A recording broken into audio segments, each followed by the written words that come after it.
ಒಂದು ಕ್ಷಣ ಯೋಚನೆ ಮಾಡಿ. ನಮ್ಮ ದೇಹದೊಳಗೆ ನಮ್ಗೆ ಅರಿವೇ ಇಲ್ದಂತೆ ಒಂದು ಯುದ್ಧ ನಡೀತಿದೆ ಮತ್ತು ಆ ಯುದ್ಧದ ಫಲಿತಾಂಶ ದಶಕಗಳ ಹಿಂದೆಯೇ ನಿರ್ಧಾರವಾಗಿಬಿಟ್ಟಿದೆ. ಹಂಟಿಂಗ್ಟನ್ಸ್ ಕಾಯಿಲೆಯ ಕಥೆ ಶುರುವಾಗೋದೇ ಹೀಗೆ. ಇದು ಕೇವಲ ಒಂದು ಮೆಡಿಕಲ್ ಕಂಡೀಷನ್ ಅಲ್ಲ. ಇದು ನಮ್ಮ ಜೀನ್ಗಳಲ್ಲಿ ಬರೆದಿರೋ ಮೆದುಳಿನೊಳಗೆ ನಡೆಯೋ ಒಂದು ಅನಿವಾರ್ಯ ಯುದ್ಧದ ಕಥೆ. ನೋಡಿ, ಎಲ್ಲದರ ಮೂಲ ಕೇವಲ ಒಂದೇ ಒಂದು ಜೀನ್. ಅದರಲ್ಲಿ ಆಗುವ ಒಂದು ಸಣ್ಣ ತಪ್ಪು ಇಡೀ ಜೀವನದ ಕಥೆಯನ್ನೇ ತಲೆಕೆಳಗಾಗಿಸಿಬಿಡುತ್ತೆ. ಇದರ ಪರಿಣಾಮಗಳು ಎಷ್ಟು ಆಳವಾದ್ದು ಮತ್ತು ಎಷ್ಟು ಅನಿವಾರ್ಯವಾದ್ದು ಅಂತ ಈ ವಿಶ್ಲೇಷಣೆಯಲ್ಲಿ ನೋಡೋಣ. ಹೌದು, ಪ್ರತಿಯೊಂದು ಮೆಡಿಕಲ್ ಕೇಸ್ನ ಹಿಂದೆ ಒಬ್ಬ ವ್ಯಕ್ತಿಯ ಕಥೆ ಇರತ್ತೆ, ಒಂದು ಅಪೂರ್ಣ ಕಥೆ. ಹಾಗಾದ್ರೆ ಈ ಆಂತರಿಕ ಯುದ್ಧದ ಮೊದಲ ಪಿಸುಮಾತುಗಳಿಂದಲೇ ಈ ಕಥೆಯನ್ನ ಶುರು ಮಾಡೋಣ.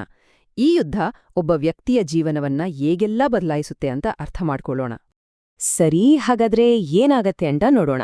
ನೋಡಿ, ಈ ಯುದ್ಧ ಏನೂ ಸಡನ್ಲಾಗಿ ಶುರುವಾಗಲ್ಲ. ಹೆಚ್ಚಾಗಿ 30ರಿಂದ 50 ವರ್ಷ ವಯಸ್ಸಿನ ವ್ಯಕ್ತಿಯಲ್ಲಿ ಇದು ಮೆಲ್ಲಗೆ ತುಂಬಾನೇ ಸದ್ದಿಲ್ದೆ ಶುರುವಾಡುತ್ತೆ. ಕೈಯಲ್ಲಿ ಒಂದು ಸಣ್ಣ ನಡುಕ, ನಡಿಗೆಯಲ್ಲಿ ಒಂದು ಚೂರು ತೂಗಾಟ ಅಥವಾ ಸಣ್ಣ ಕಾರಣಕ್ಕೆ ಬರೋ ಸಿಟ್ಟು. ಮೊದಲು ಇದನ್ನೆಲ್ಲ ಯಾರೂ ಗಂಭೀರವಾಗಿ ತಗೊಳ್ಳೋದೇ ಇಲ್ಲ. ಆದ್ರೆ ಇವು ದಶಕಗಳಿಂದ ದೇಹದೊಳಗೆ ನಡೀತಾ ಇರೋ ಯುದ್ಧದ ಮೊದಲ ಸೈರನ್ಗಳು. ಇಲ್ಲಿಯವರೆಗೆ ನಾವು ನೋಡಿದ್ದು ಹೊರಗಿನ ಲಕ್ಷಣಗಳನ್ನ. ಈಗ ಆ ಯುದ್ಧದ ಮೂಲ ಕೇಂದ್ರಕ್ಕೆ ಹೋಗೋಣ, ಅಂದ್ರೆ ನಮ್ಮ ಮೆದುಳಿನೊಳಗೆ. ಅಲ್ಲಿ ಆರೋಗ್ಯಕರ ಮೆದುಳಿನಲ್ಲಿ ಏನಾಗ್ತಿರುತ್ತೆ ಮತ್ತು ಈ ಆನುವಂಶಿಕ ವಿಲನ್ ಎಂಟ್ರಿಯಾದಾಗ ಎಲ್ಲವೂ ಹೇಗೆ ಬದಲಾಗುತ್ತೆ ಅಂತ ನೋಡೋಣ. ನಮ್ಮ ಮೆದುಳಲ್ಲಿ ಬೇಸಲ್ ಗ್ಯಾಂಗ್ಲಿಯಾ ಅಂತ ಒಂದ್ ಭಾಗ ಇದೆ ಅಲ್ವಾ? ಅದನ್ನ ನಾವು ಒಂದು ದೊಡ್ಡ ಆರ್ಕೆಸ್ಟ್ರಾದ ಕಂಡಕ್ಟರ್ಗೆ ಹೋಲಿಸಬಹುದು. ಆರೋಗ್ಯಕರ ಮೆದುಳಿನಲ್ಲಿ ಈ ಕಂಡಕ್ಟರ್ ನಮ್ಮ ಪ್ರತಿಯೊಂದು ಚಲನೆ, ನಮ್ಮ ಮೂಡ್, ನಮ್ಮ ಆಲೋಚನೆ ಎಲ್ಲವನ್ನೂ ಒಂದು ಪರ್ಫೆಕ್ಟ್ ರಿದಮ್ ಅಲ್ಲಿ ಕಂಟ್ರೋಲ್ ಮಾಡ್ತಾನೆ. ಆದ್ರೆ ಹಂಟಿಂಗ್ಟನ್ಸ್ ಕಾಯಿಲೆಯಲ್ಲಿ ಏನಾಗುತ್ತೆ ಅಂದ್ರೆ ಈ ಕಂಡಕ್ಟರ್ ನಿಧಾನವಾಗಿ ತನ್ನ ಹಿಡಿತವನ್ನೇ ಕಳ್ಕೊಳ್ತಾನೆ. ಆಗ ಆ ಇಡೀ ಆರ್ಕೆಸ್ಟ್ರಾದಲ್ಲಿ ಬರೀ ಗೊಂದಲ, ಅಪಸ್ವರ ಶುರುವಾಗುತ್ತೆ. ಹಾಗಾದ್ರೆ ಈ ಗೊಂದಲಕ್ಕೆ ಮೂಲ ಕಾರಣವೇನು? ಅಪರಾಧಿ ಬೇರೆ ಎಲ್ಲೂ ಇಲ್ಲ, ನಮ್ಮ ಕ್ರೋಮೋಸೋಮ್ ನಂಬರ್ 4 ಇದ್ದಾನೆ. ಇಲ್ಲಿ ಹಂಟಿಂಗ್ಟನ್ ಅನ್ನೋ ಒಂದು ಜೀನ್ ಇದೆ. ಈ ಜೀನಲ್ಲಿ CAG ಅನ್ನೋ 3 ಅಕ್ಷರದ ಕೋಡ್ ಪದೇ ಪದೇ ರಿಪೀಟ್ ಆಗುತ್ತೆ. ಆರೋಗ್ಯವಂತರಲ್ಲಿ ಇದರ ಸಂಖ್ಯೆ ಕಂಟ್ರೋಲಲ್ಲಿರುತ್ತೆ. ಆದ್ರೆ ಹಂಟಿಂಗ್ಟನ್ಸ್ ಕಾಯಿಲೆಯಲ್ಲಿ ಈ CAG ಸೀಕ್ವೆನ್ಸ್ ತನ್ನ ಲಿಮಿಟ್ ದಾಟಿ ಅಸಹಜವಾಗೇ ಉದ್ದ ಆಗ್ತಾ ಹೋಗುತ್ತೆ. ಇದೇ ಆ ಮಾರಕ ಜೆನೆಟಿಕ್ ತಪ್ಪು. ನೋಡಿ, ಇಲ್ಲಿ ನಿರ್ಣಾಯಕ ಅಂಶ ಅಂದ್ರೆ ಆ CAG ಪುನರಾವರ್ತನೆಗಳ ಸಂಖ್ಯೆ. ಈ ಟೇಬಲ್ನಲ್ಲೇ ಸ್ಪಷ್ಟವಾಗಿ ಕಾಣಿಸುತ್ತೆ. ಒಬ್ಬ ವ್ಯಕ್ತಿಯಲ್ಲಿ 27ಕ್ಕಿಂತ ಕಡಿಮೆ ರಿಪೀಟ್ಸ್ ಇದ್ರೆ ಅವರು ಸೇಫ್, ಯಾವುದೇ ತೊಂದರೆ ಇಲ್ಲ. ಆದ್ರೆ ಆ ಸಂಖ್ಯೆ 40 ಅಥವಾ ಅದಕ್ಕಿಂತ ಜಾಸ್ತಿ ಆದ್ರೆ ರೋಗ ಬರೋದು 100ಕ್ಕೆ 100 ಖಚಿತ. ಇದು ಒಂದ್ ರೀತಿ ಆನುವಂಶಿಕ ಟೈಮ್ ಬಾಂಬ್ ಇದ್ದಾಗೆ, ಟೈಮರ್ ಮೊದಲೇ ಸೆಟ್ ಆಗಿದೆ. ಹಾಗಾದ್ರೆ ಆ ಒಂದು ಜೆನೆಟಿಕ್ ತಪ್ಪಿನಿಂದ ಮೆದುಳಿನ ಜೀವಕೋಶಗಳು ಸಾಯೋವರೆಗೂ ಈ ವಿನಾಶದ ಹಾದಿ ಹೇಗಿರುತ್ತೆ? ಮೊದಲು CAG ವಿಸ್ತರಣೆ ಆಗುತ್ತೆ. ಇದರಿಂದ ಮ್ಯೂಟಂಟ್ ಹಂಟಿಂಗ್ಟನ್ ಅನ್ನೋ ಒಂದು ವಿಷಕಾರಿ ಪ್ರೋಟೀನ್ ತಯಾರಾಗುತ್ತೆ. ಈ ಪ್ರೋಟೀನ್ಗಳು ಸರಿಯಾಗಿ ಫೋಲ್ಡ್ ಆಗದೆ ಒಂದಕ್ಕೊಂದು ಅಂಟುಕೊಂಡು ಮೆದುಳಿನ ನ್ಯೂರಾನ್ಗಳ ಒಳಗೆ ವಿಷದ ರಾಶಿಯ ಹಾಗೆ ಶೇಖರಣೆಯಾಗುತ್ತೆ. ನಿಧಾನವಾಗಿ ಈ ವಿಷ ನಮ್ಮ ಚಲನೆಯನ್ನು ಕಂಟ್ರೋಲ್ ಮಾಡುವ ಪ್ರಮುಖ ನರಕೋಶಗಳನ್ನ ಒಂದೊಂದಾಗಿಯೇ ಕೊಲ್ಲುತ್ತಾ ಬರುತ್ತೆ. ಈ ಕಾಯಿಲೆಯ ಅತ್ಯಂತ ಕ್ರೂರ ಸತ್ಯ ಅಂದ್ರೆ ಅದರ ಆನುವಂಶಿಕತೆ. ಇದು ಆಟೋಸೋಮಲ್ ಡಾಮಿನೆಂಟ್. ಅಂದ್ರೆ ತಂದೆ-ತಾಯಿ ಇದ್ರಲ್ಲಿ ಯಾರಿಗಾದ್ರೂ ಒಬ್ಬರಿಗೆ ಈ ದೋಷಪೂರಿತ ಜೀನ್ ಇದ್ರೆ ಸಾಕು, ಅವರ ಪ್ರತಿಯೊಂದು ಮಗುವಿಗೂ ಈ ರೋಗ ಬರುವ ಸಾಧ್ಯತೆ 50-50, 50%. ಇದು ಜೀವನದ ಒಂದು ಕ್ರೂರ ಟಾಸ್ ಇದ್ದ ಹಾಗೆ. ಇಲ್ಲಿಯವರೆಗೂ ಮಾಲಿಕ್ಯುಲರ್ ಲೆವೆಲ್ನಲ್ಲಿ ನಡೀತಿದ್ದ ಈ ಸೈಲೆಂಟ್ ವಾರ್ ಈಗ ದೇಹದ ಮೇಲೆ ತನ್ನ ನಿಜವಾದ ರೂಪ ತೋರ್ಸೋಕ್ ಶುರು ಮಾಡುತ್ತೆ.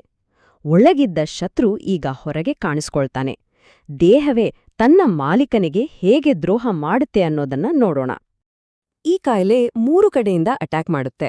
ಒಂದು, ಚಲನೆಯ ಮೇಲೆ. ಇದಕ್ಕೆ ಮೋಟರ್ ಸಿಂಪ್ಟಮ್ಸ್ ಅಂತ ಹೇಳ್ತೀವಿ.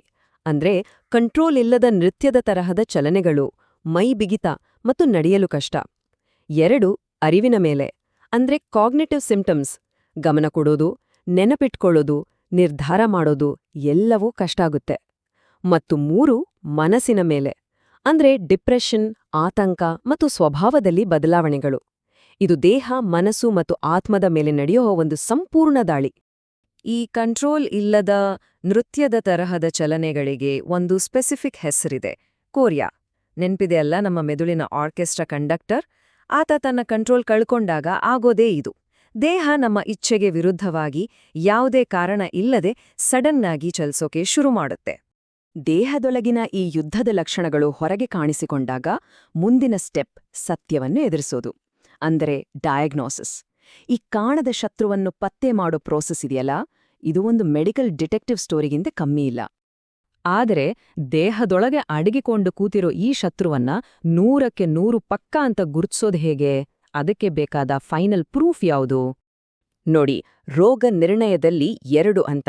ಮೊದಲನೆಯದು ಸುಳಿವುಗಳು. ಫ್ಯಾಮಿಲಿ ಹಿಸ್ಟ್ರಿ ಮತ್ತು MRI ಸ್ಕ್ಯಾನಲ್ಲಿ ಮೆದುಳಿನ ಕೆಲವು ಭಾಗಗಳು ಚಿಕ್ಕದಾಗಿರೋದು ನೋಡಿದ್ರೆ ರೋಗದ ಬಗ್ಗೆ ಬಲವಾದ ಡೌಟ್ ಬರುತ್ತೆ. ಆದ್ರೆ ಆ ಡೌಟನ್ನು ಖಚಿತಪಡಿಸುವ ಸ್ಮೋಕಿಂಗ್ ಗನ್ ಅಥವಾ ನಿರ್ಣಾಯಕ ಪುರಾವೆ ಸಿಗೋದು ಒಂದೇ ಒಂದು ಟೆಸ್ಟ್ನಿಂದ, ಅದು ಜೆನೆಟಿಕ್ ಟೆಸ್ಟ್. ಇದು ರಕ್ತ ಪರೀಕ್ಷೆ ಮೂಲಕ CAG ರಿಪೀಟ್ ಸಂಖ್ಯೆಯನ್ನು ನಿಖರವಾಗಿ ಹೇಳುತ್ತೆ. ಆ ನಂಬರ್ 40 ದಾಟಿದ್ರೆ ಸತ್ಯಕ್ಕೆ ಬೇರೆ ಸಾಕ್ಷಿ ಬೇಕಿಲ್ಲ. ರೋಗ ಇದೆ ಅಂತ ಖಚಿತವಾದ ಮೇಲೆ ಜೀವನದ ಅತ್ಯಂತ ಕಠಿಣ ಹೋರಾಟ ಶುರುವಾಗುತ್ತೆ. ಈ ಹಂತದಲ್ಲಿ ರೋಗದ ಮುಂದಿನ ಹಾದಿ ಮತ್ತು ಚಿಕಿತ್ಸೆಯ ವಾಸ್ತವಿಕತೆ ಎರಡನ್ನೂ ಅರ್ಥ ಮಾಡ್ಕೊಳ್ಬೇಕಾಗುತ್ತೆ. ಇದು ಭರವಸೆ ಮತ್ತು ಹತಾಶೆಯ ನಡುವಿನ ಒಂದು ದೊಡ್ಡ ಹೋರಾಟ. ಸಾಮಾನ್ಯವಾಗಿ ರೋಗದ ಲಕ್ಷಣಗಳು ಸ್ಪಷ್ಟವಾಗಿ ಕಾಣಿಸಿಕೊಂಡ ಮೇಲೆ ವ್ಯಕ್ತಿಯ ಸರಾಸರಿ ಆಯುಷ್ಯ ಸುಮಾರು 15ರಿಂದ 20 ವರ್ಷ. ಈ ಸಂಖ್ಯೆ ಬರೀ ಒಂದು ಸ್ಟ್ಯಾಟಿಸ್ಟಿಕ್ ಅಲ್ಲ, ಇದು ಒಂದು ಕುಟುಂಬ ಎದುರಿಸಬೇಕಾದ ದೈಹಿಕ ಮತ್ತು ಭಾವನಾತ್ಮಕ ಹೋರಾಟದ ಟೈಮ್ಲೈನ್. ಇಲ್ಲಿ ಒಂದು ಇಂಪಾರ್ಟೆಂಟ್ ಪಾಯಿಂಟ್ ಏನಂದ್ರೆ, ರೋಗಿಗಳು ಹಂಟಿಂಗ್ಟನ್ಸ್ ಕಾಯಿಲೆಯಿಂದ ನೇರವಾಗಿ ಸಾಯಲ್ಲ, ಬದಲಾಗಿ ಅದರ ಕಾಂಪ್ಲಿಕೇಶನ್ಸ್ನಿಂದ ಸಾಯ್ತಾರೆ. ಉದಾಹರಣೆಗೆ, ಆಹಾರ ನುಂಗೋಕೆ ಕಷ್ಟ ಆಗಿ ಅದು ಶ್ವಾಸಕೋಶಕ್ಕೆ ಹೋಗಿ ನ್ಯೂಮೋನಿಯಾ ಆಗೋದು, ಹೃದಯದ ಸಮಸ್ಯೆಗಳು ಮತ್ತೆ ತೀವ್ರ ಖಿನ್ನತೆಯಿಂದಾಗಿ ಆತ್ಮಹತ್ಯೆ, ಇವು ಸಾವಿಗೆ ಮುಖ್ಯ ಕಾರಣಗಳಾಗುತ್ತೆ. ತುಂಬಾ ದುರದೃಷ್ಟಕರ ಸಂಗತಿ ಅಂದ್ರೆ, ಇವತ್ತಿನ ದಿನದಲ್ಲಿ ಈ ಕಾಯಿಲೆಯನ್ನ ಸಂಪೂರ್ಣವಾಗಿ ಗುಣಪಡಿಸೋಕೆ ಅಥವಾ ಅದರ ವೇಗವನ್ನ ತಡೆಯೋಕೆ ಯಾವುದೇ ಚಿಕಿತ್ಸೆ ಇಲ್ಲ. ಈಗಿರೋ ಟ್ರೀಟ್ಮೆಂಟ್ಗಳು ಕೇವಲ ಕೋರಿಯಾದಂಥ ರೋಗಲಕ್ಷಣಗಳನ್ನ ಕಂಟ್ರೋಲ್ ಮಾಡಿ ಜೀವನದ ಕ್ವಾಲಿಟಿಯನ್ನ ಸ್ವಲ್ಪ ಮಟ್ಟಿಗೆ ಸುಧಾರಿಸೋಕೆ ಸಹಾಯ ಮಾಡುತ್ತೆ ಅಷ್ಟೇ. ಇಲ್ಲಿ ಹೋರಾಟ ಇರೋದು ರೋಗವನ್ನ ಸೋಲಿಸೋದಕ್ಕಲ್ಲ, ಬದಲಿಗೆ ಉಳಿದಿರೋ ಪ್ರತೀ ದಿನವನ್ನ ಚೆನ್ನಾಗಿ ಬದುಕೋದಕ್ಕೆ. ಈ ಕಠಿಣ ಸತ್ಯದ ನಡುವೆಯೂ ಕಥೆ ಇಲ್ಲಿಗೆ ಮುಗಿಯಲ್ಲ. ವಿಜ್ಞಾನ ಮತ್ತು ಸಂಶೋಧನೆಯ ರೂಪದಲ್ಲಿ ಒಂದು ಆಶಾಕಿರಣ ಇದ್ದೇ ಇದೆ. ಈ ಯುದ್ಧದ ಅಂತ್ಯವನ್ನೇ ಬದಲಿಸೋಕೆ ನಡೀತಿರೋ ಪ್ರಯತ್ನಗಳ ಬಗ್ಗೆ ಈಗ ನೋಡೋಣ. ವಿಜ್ಞಾನಿಗಳು ಸದ್ಯಕ್ಕೆ 3 ಪ್ರಮುಖ ರಣತಂತ್ರಗಳ ಮೇಲೆ ಕೆಲಸ ಮಾಡ್ತಿದ್ದಾರೆ. ಮೊದಲನೇದು ಜೀನ್ ಸೈಲೆನ್ಸಿಂಗ್, ಅಂದ್ರೆ ಆ ಕೆಟ್ಟ ಜೀನನ್ನು ಮ್ಯೂಟ್ ಮಾಡಿ ವಿಷಕಾರಿ ಪ್ರೋಟೀನ್ ತಯಾರಾಗೋದನ್ನೇ ನಿಲ್ಸೋದು. ಎರಡನೇದು ಮೆದುಳಲ್ಲಿ ಈಗಾಗಲೇ ಸೇರ್ಕೊಂಡಿರೋ ವಿಷವನ್ನು ಕ್ಲೀನ್ ಮಾಡೋದು. ಮತ್ತು ಮೂರನೇದು ಸ್ಟೆಮ್ ಸೆಲ್ ಟೆಕ್ನಾಲಜಿ ಬಳಸಿ ಸತ್ತುಹೋದ ನರಕೋಶಗಳ ಜಾಗದಲ್ಲಿ ಹೊಸ ಆರೋಗ್ಯಕರ ಕೋಶಗಳನ್ನ ಇಡೋದು. ಇವೆಲ್ಲವೂ ಭವಿಷ್ಯದ ದೊಡ್ಡ ಭರವಸೆಗಳು. ಕೊನೆಯದಾಗಿ ಈ ಇಡೀ ವಿಶ್ಲೇಷಣೆ ನಮ್ಮ ಮುಂದೆ ಒಂದು ಪ್ರಶ್ನೆಯನ್ನ ಇಡುತ್ತೆ. ಈ ಜೀನ್, ಈ ತಪ್ಪು ಮತ್ತು ಈ ಜೀವನದ ಕಥೆಯ ಅಂತ್ಯ ಹೀಗೆಯೇ ಇರ್ಬೇಕಾ?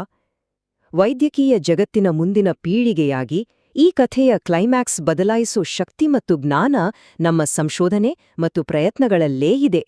ಆ ಉತ್ತರವನ್ನು ಹುಡುಕೋ ಜವಾಬ್ದಾರಿ ನಮ್ಮೆಲ್ಲರ ಮೇಲಿದೆ.